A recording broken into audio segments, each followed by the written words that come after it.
Israel ने Gaza पट्टी में फिर से जबरदस्त हमले किए हैं। इजराइल ने हमास के ठिकानों को निशाना बनाते हुए लगातार हवाई हमले किए हैं।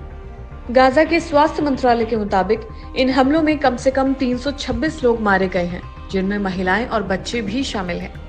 ये हमला जनवरी में हुए युद्ध विराम के बाद अब तक का सबसे भयंकर हमला माना जा रहा है।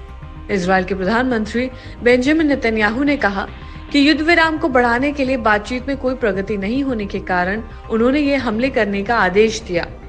अमेरिकी व्हाइट हाउस ने कहा कि इजराइल ने हमले से पहले उनसे सलाह ली थी और अमेरिका ने इजराइल के फैसले का समर्थन किया। व्हाइट हाउस ने कहा कि हमास ही युद्ध की स्थिति को बढ़ावा दे रहा है। अमेरिकी राष्ट्रीय सुरक्षा परिषद के प्रवक्ता ब्रायन ने कहा कि हमास को युद्ध विराम बढ़ाने के लिए बंधकों को रिहा करना चाहिए था, लेकिन उसने ये नहीं किया और युद्ध की राह चुनी। अमेरिकी दूत स्टीव ने भी चेतावनी दी थी कि अगर हमास ने बंधकों को रिहा नहीं किया तो उसे इसके गंभीर परिणाम भुगतने होंगे। इजराइल के कार्यालय ने भी ये कहा कि हमास के खिलाफ अब सैन्य कार्रवाई तेज की जाएगी। इस ताजा हमले ने शांति की उम्मीदों को तोड़ दिया है और ये संघर्ष फिर से बढ़ने का संकेत दे रहा है। इजराइल और हमास के बीच युद्ध में अब तक 48,000 से ज्यादा फिलिस्तीनी मारे जा चुके हैं और गाजा की हालत काफी खराब हो चुकी है। इस हमले से ये भी आशंका जताई जा रही है कि हमास के कब्जे में रह रहे लगभग 24 इजरायली नागरिकों का भविष्य अब अंधेरे में है, यानी कि उनके साथ कुछ भी हो सकता है। हमास ने आरोप लगाया है कि नेतन्याहू ने संघर्ष विराम को खत्म कर दिया और इस तरह बंधकों के भविष्य को खतरे में डाल दिया। हमास ने मध्यस्थों से अपील की है कि इजराइल को पूरी तरह से जिम्मेदार ठहराया जाए। गाजा के दक्षिणी शहर खान यूनिस में पत्रकारों ने कई जगहों पर धमाकों के बाद धुएं के गुबार देखे। घायल लोगों को हॉस्पिटल भेजा गया, जहां वो दर्द से कराह रहे थे। कुछ फिलिस्तीनी नागरिकों का कहना है कि फरवरी की शुरुआत में युद्ध विराम के दूसरे चरण की बातचीत समय पर शुरू नहीं हुई थी, जिससे उन्हें ये डर था कि युद्ध फिर से शुरू हो सकता है। इजराइल के रक्षा मंत्री इजराइल काट्स ने कहा कि अगर बंधकों को रिहा नहीं किया गया तो गाजा की स्थिति और भी खराब हो जाएगी।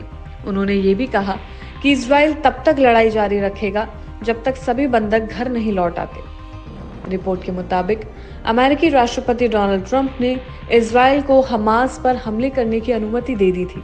इजराइल ने गाजा के कई इलाकों को तुरंत खाली करने का आदेश दिया था और इन क्षेत्रों में रहने वाले लोगों को पश्चिमी गाजा या खान यूनिस में शरण लेने के लिए कहा गया था। रिपोर्ट के मुताबिक गाजा में हमले से पहले ज्यादातर लोग सो रहे थे और बमों की आवाज सुनकर जाग गए। प्रधानमंत्री बेंजामिन नेतन्याहू ने कहा कि युद्ध विराम को बढ़ाने के लिए बातचीत में कोई सुधार नहीं देखा गया, कोई प्रगति नहीं हुई, जिस वजह से उन्होंने हमले का आदेश दिया।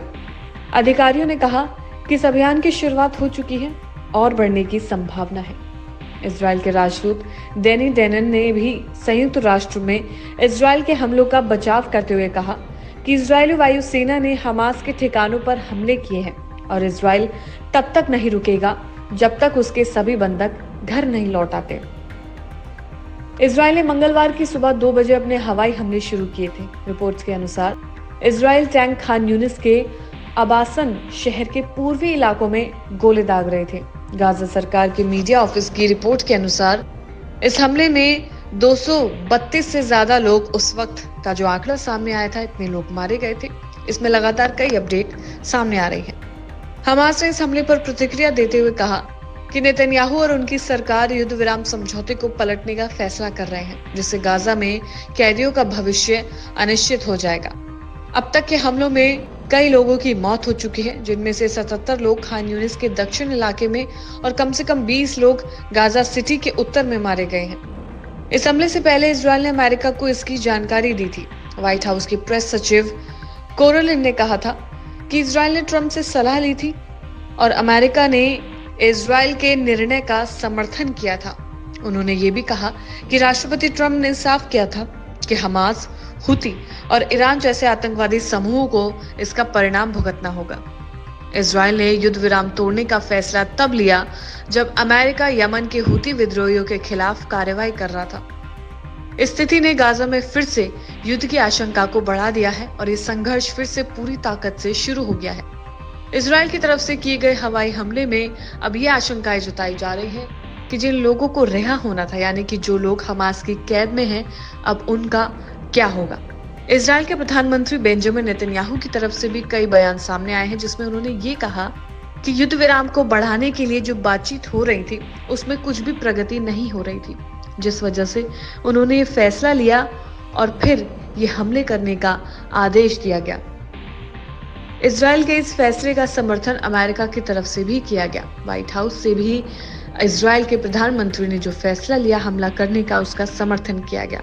सवाल अब यही उठता है कि अब ये युद्ध फिर से शुरू हो चुका है और अब इसके बाद बंधकों की रिहाई किस तरह से होगी, इस पर निगाहें टिकी है।